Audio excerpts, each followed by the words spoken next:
why Las Vegas has stopped being a growth-oriented market for gaming.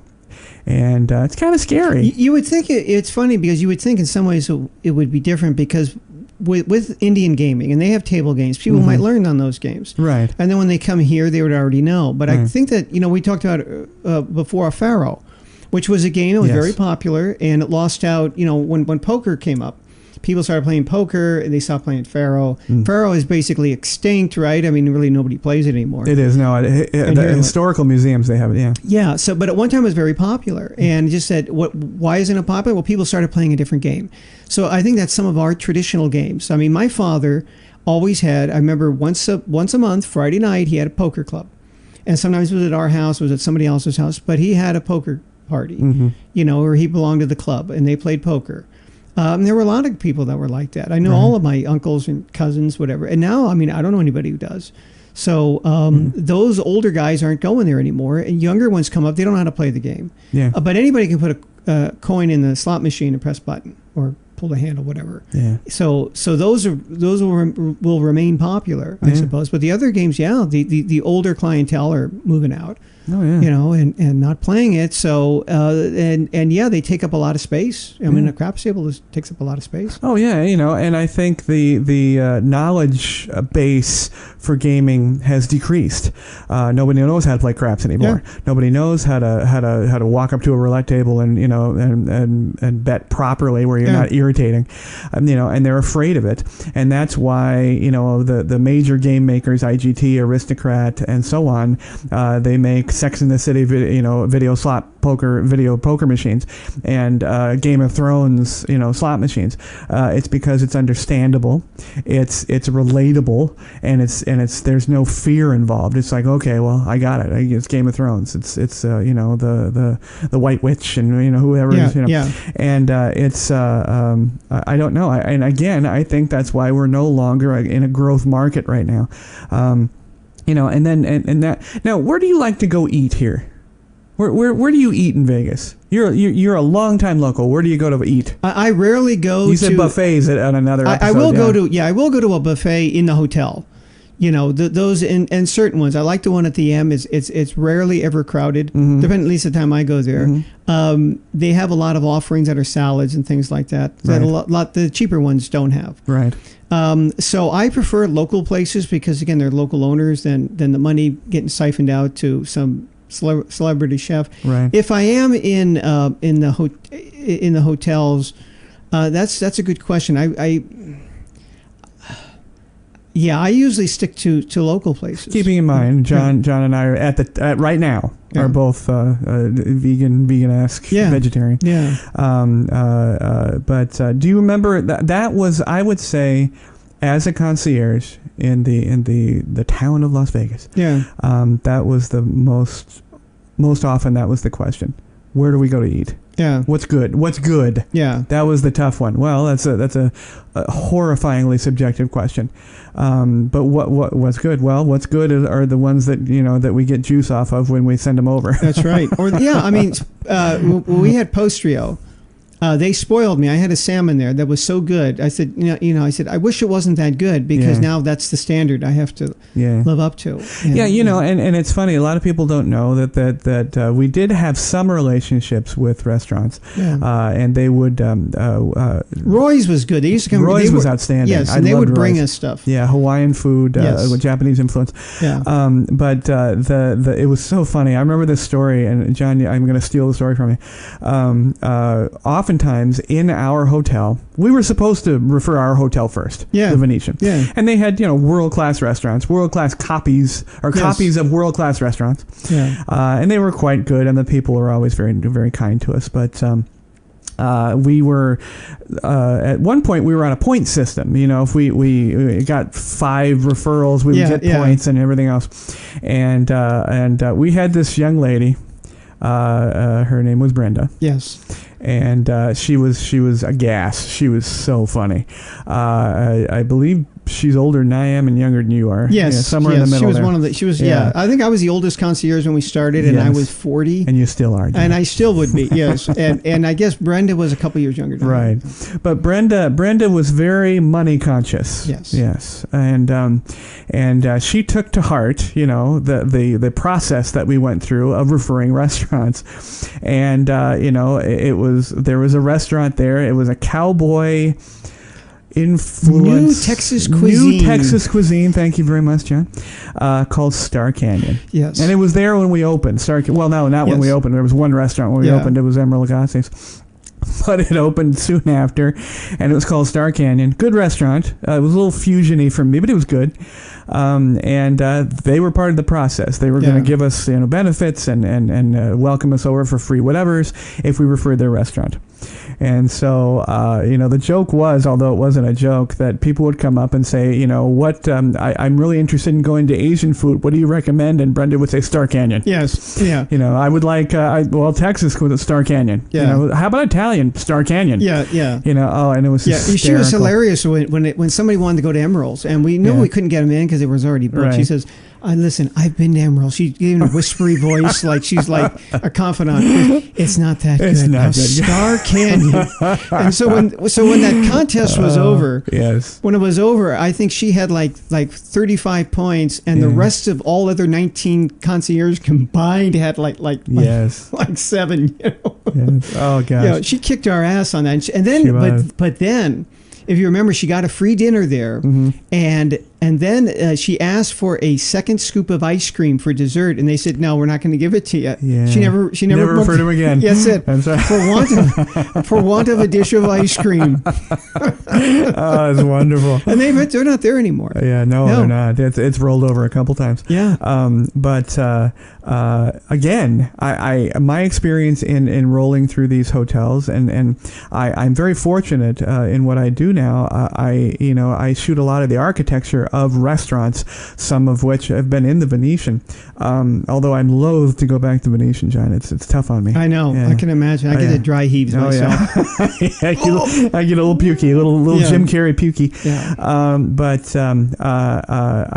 People have changed. The whole crowd. I mean, and it's not been that long. I've been gone. When have I been gone? 10 years? 10 years? Maybe. Yeah. In a generation. Well, I guess it's a generation. It's been a damn long time. But not so long that I thought it would change 100%. But the people that are throwing dice are changed. And the people that are going to restaurants have changed. And the desire for restaurants has changed. I mean, for a while there, you know, there was the whole foraging movement. Did you see that? No, I was gone by then. Oh my God. They wanted to go to a restaurant where the chef actually went out and foraged for whatever it was. Here in the desert? Yeah, you know, so basically you're going to get milkweed. That's right. and clover. You know, it's Vegas. What are you guys talking about? Yeah. You know, and then there was the foam movement. Everything was foamed. It was salmon foam and gravy foam. Oh yeah. And luckily that left soon. And then it was frozen shit. Everything was, they wanted portions of the meal to be, they call crystallized.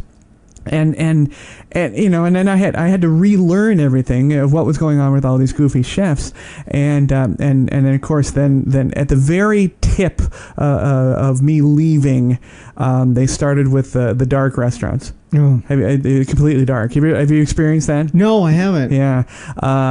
You had to go in and Wait, the fucking flashlight or something? No, not well. They had the maitre d's, the seaters, had red lights, and so as not to disturb. It was like a movie theater. Well, yeah, like a movie theater or a dark room.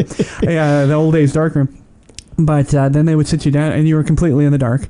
And they have them now. I can imagine what goes on in the dark too in some of those. Oh, sure, yeah, sure. And that's probably the appeal. You know, and then the waiters and the wait staff, they had visual enhancements. Is the idea then to rob you of one sense so that it enhances the others? Are stronger. And I took issue with that because I don't think it's immediate.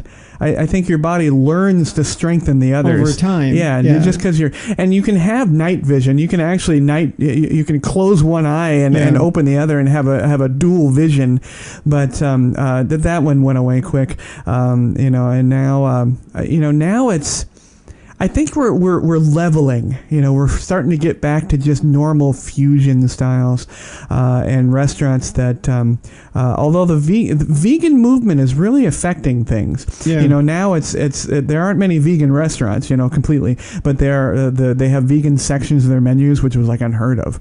And steak restaurants are having vegan areas, because entire sets of guests were going without food during their business meeting because there was nothing to eat, and so they were like, oh, maybe we should have a salad, but and now I hear, this is not food related, but now I hear, well, sort of, they're going to have casinos are taking note about escape rooms, and they're gonna, which I think is a little late, because escape rooms are very common now. But I heard recently that Caesar's Palace is thinking now about having a combo escape room restaurant. Like, you can't eat until you get out. Oh, that's interesting. Or you can't get out until after you eat. You can't get out until you solve it. If you solve do you have to pay? That would be interesting. I don't know. Because it could be, for example, if it's a buffet, I'll just stay here. Right. I'll just spend my whole week here. Right. And that's interesting. I never even thought about that. That would be quite a prize. It's like, if you eat this entire 36-foot pizza, you get it for free. Hey, well, thanks.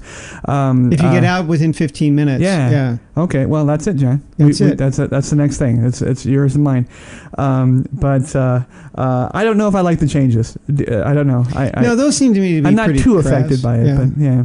But what's interesting is, I don't eat too much in the way of grains. I just don't. I just, but now and then I do. If I'm going to have bread, I'm going to make it myself. Sure. So I went to the Sprouts Market. Now I needed to get some wheat flour for it, and I could not find anything. Quite literally, could not find anything that wasn't gluten free. Really? And I thought, I need the gluten. I'm not. I don't have celiac problems, so right.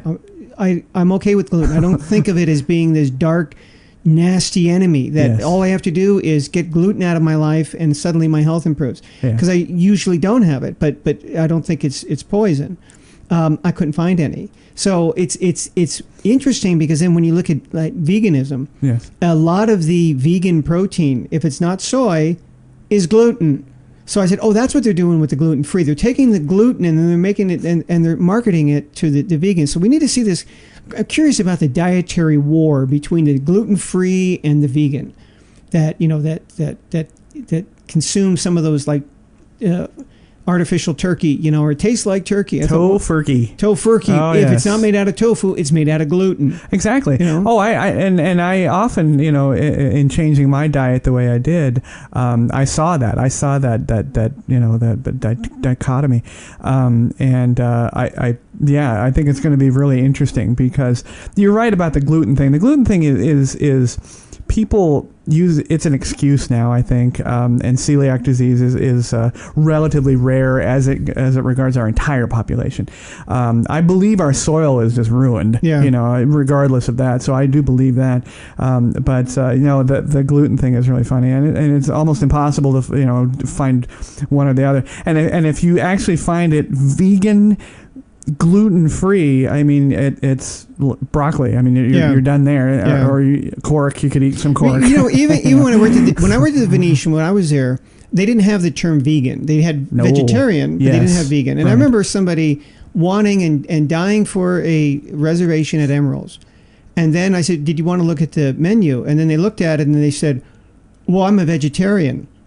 And I thought, then why in the world would you want a reservation at a steakhouse? Yeah. Now, I've been able, on a meatless diet. Right. I said I don't eat meat. Right. I've been, on a business trip. I went to Phoenix, and they put us in a place because it was close to the conference center. Right. The only restaurant within distance, unless we wanted to get into the car and drive, was a Outback Steakhouse. I found something there that didn't have meat in it. A bloomin' onion. Yes, you could have the onion or the salad. And people say, gee, you're not having an entree. No, this is fine. I'm okay ordering 2 salads. Yeah. And it's just like, I've been that way for, I've lived that way for a long time. Sure. So that's fine. You will find something, but I wouldn't, because that's the affordance. That's what is given to me. It's not by my choice that I want to go here. These people, it's different. They want to go to Emerald's. They know it's a steakhouse. They could have tried his fish restaurant. They're going to be in the same boat if they don't eat fish, if they're a true vegetarian. Yeah. it's like, well, then why don't you go to another restaurant that no, can't do that. I do believe that Las Vegas is going to benefit, from this movement if it sticks. I don't know. People are tough. I mean, the Heart Attack Cafe is still around. Yeah. But I feel appreciably better. Having changed my diet a bit, I think dairy, was a huge issue for me. But we'll see. Las Vegas is such a wonderful place because it's learned how to it's a stark place. It'll suck away what it needs and spit out the rest. Yeah. And it's like a juicer. Yes, exactly. Yeah, and the millennial pulp is at the ass end of the juice. And hopefully it'll spit out the stuff that we are not liking right now. The requests for Area 52 intel data keeps coming in, and I have been lazy of late, John, in researching. But I found one that I liked for this episode's Area 52, an acre of land in Las Vegas. Now, we've already talked about the fact that a lot of the casinos are not actually in Las Vegas. It's in Paradise, Nevada. Right. Yeah. And actually, we're broadcasting right now.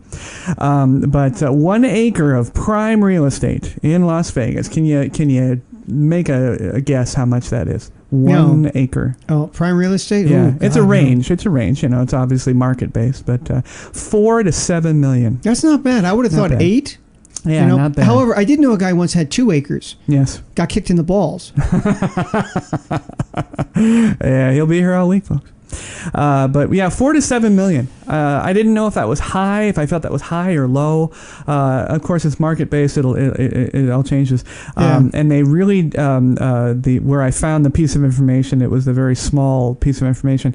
They didn't say exactly where they were talking about, but the Las Vegas proper, and so if it's within a certain distance from the Strip. Yeah, well, you even look back at the Summerlin area, right? Yeah. If you go back to even the late 90s, early 2000s, some of those really outlying areas, you think, holy shit, I'm right up here practically in Red Rock Canyon. Yeah. I mean, there's wild horses out here in the yard and coyotes, and they're building houses. Yeah. Well, now they're not so far out. No. Because of the way it spreads. And that's one thing we do have a lot of here is land. That's because you drive once you get out of Las Vegas proper, and you're driving on the you're driving north.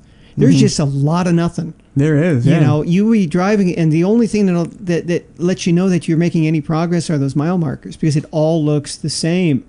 So at what point does it spread out? And there's no doubt, the Las Vegas, like any territory out there, but Las Vegas, it seems like a particularly bad offender. Is we're encroaching upon the natural state of things. Yeah. I although I do not live, I live in an area that is not rural by any means. I mean, it's a very lovely community. I had a coyote on my front lawn. And I've had them too. Yeah. And you forget how close they are. Yeah. And of course, as we build south, north, east, and west, all these new home tracks, which I just can't stand that they're building new homes when there's so much. There's 14,000 empty houses here now. Exactly. Yeah. But that aside, the number one problem I hear with people buying new houses, what do you think it is? Is it the animals? Is it the coyotes? A specific one. Is it coyotes? Scorpions. Oh, yeah. Oh, yeah. We have a huge scorpion problem. Yes. Here. Yes. Yeah. I looked at a house once. I really liked it. And the realtor told me, goes, well, in disclosure, just to let you know that this house is infested with scorpions. Oh, wow. I mean, they would come out like, you think about older houses, you have cockroaches. Yeah, you come on, they scurry out. And this was scorpions. Wow. Now, ironically, and we have nasty ones. I've never seen one. I mean, I don't have them. I've not seen one in the wild, or whatever. When I was in China, they served them up. I bought them on a skewer. Uh-huh. But the big black ones. Yeah, nasty looking thing. I just bought it because I want to take a picture of it. Oh yeah. The skewer, they're already dead. But here, I've not seen that. I've not seen a rattlesnake. I did see a snake, not a rattlesnake. I did see one when I lived in Washington. We had rattlesnakes in Monterey. Yeah. Gee, I didn't think we would. It was too cold there. But no, they had rattlesnake in the park. Oh my gosh, no! Scorpions. I've seen many scorpions, both hiking and in community situations. Rattlesnake. I had one experience with a rattlesnake. We were going hiking at a place called the Anniversary Mines. And going through a wash, Las Vegas in the Lake Mead area has some great places, and it was this giant wash, and I was with a group of people. I was with my wife, and we were on one side of the wash, specifically the left side, as we were going towards the Anniversary Mine area, and we were going to cross over. Well, we were halfway across the wash to the extreme right side, and it was literally my DNA, the genetics of it. I heard a rattle, and there was no doubt. It was like I was born with this knowledge of the sound, and we all came to a dead stop. And it wasn't a big one. It was a Western Diamondback, but it rattled. And he was just saying, "Hey, you stay the fuck over there, and I'm going to stay right here, and we're going to be fine." Yeah. And that's all he's saying. You don't need to be freaked out about it. But, oh my God, I felt it to the core of my cells. And I was like, man. In Northern California, I've encountered him. I haven't seen him, but I heard that rattle. I know what you mean. You just stop. Yeah. Yeah. But Las Vegas is still growing, and I don't know how healthy it is right now. Yeah. I'm a committed Las Vegas resident, and I just don't know. Well, I know, growing up in the Bay Area, there was a time when I know that I remember somebody moving to a city called Rohnert Park. That's where Sonoma State is at. Mm-hmm. Rohnert Park from San Francisco is about 50 miles north, and they were going to commute into the city, and I thought that was nuts because to me it was just like commuting across the state. 50 miles every day? Are you crazy? Yeah. You're living way the hell up there coming into San Francisco. Now, today, it's a pretty common commute for people. They go up to Santa Rosa, which is even farther, 55 miles from San Francisco. It's just that it's kind of grown that. And it reminded me of, in William Gibson's novel, Neuromancer. Mm-hmm. He describes the sprawl, and it just said this is, it's a dystopian society. So it's just from Atlanta to New York is just one great big metropolis, because it's just all grown together. Yes. And it's just at what point and how do you demarcate the lines there? How do you mark the lines? Yeah. On when it all comes together. I know, and Las Vegas has always been like that. I've enjoyed the growth that we've seen, the changes that are happen that we as locals marvel at sometimes, or we find it silly. It's just like, oh my gosh, we all know that's not going to stay. It's just a silly.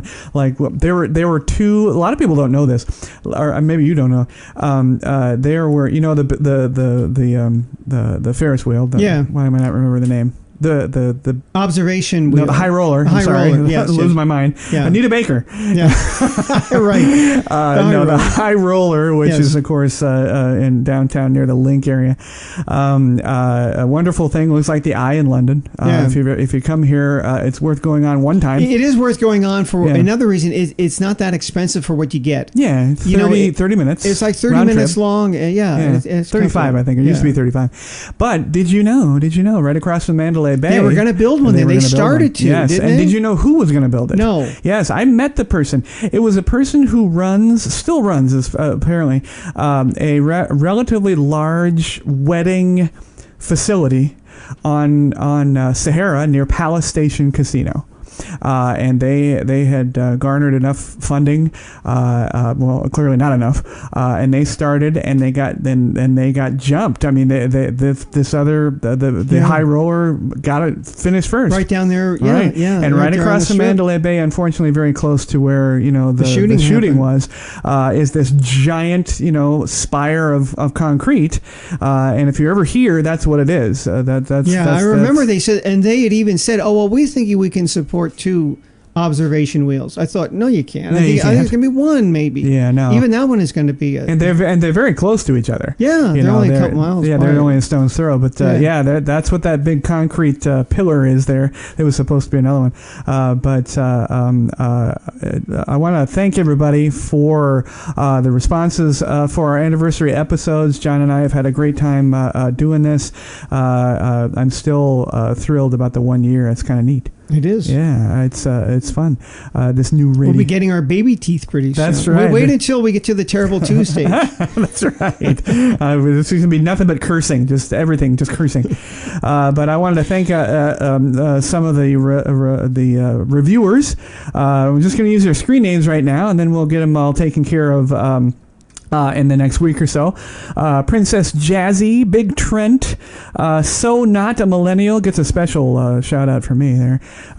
Jason Friday, which I love that one, and Stefan P95. Thank you so much for those reviews on Podbean. You guys are fantastic. But John and I are going to have a whole bunch of shows coming up. Keep an eye out for the ones that are two-parters, and going to be some format changes, and love all of the comments and suggestions that you guys have. If there is certain tweaks that you want to see, just let us know. You too, John. Let me know if there's anything you'd like to include. My neck, has it got a tweak? Your neck. How do you stop from getting old? By John Thorpe. Right. But anything that you want to know about Vegas or any topic that we cover, please let us know.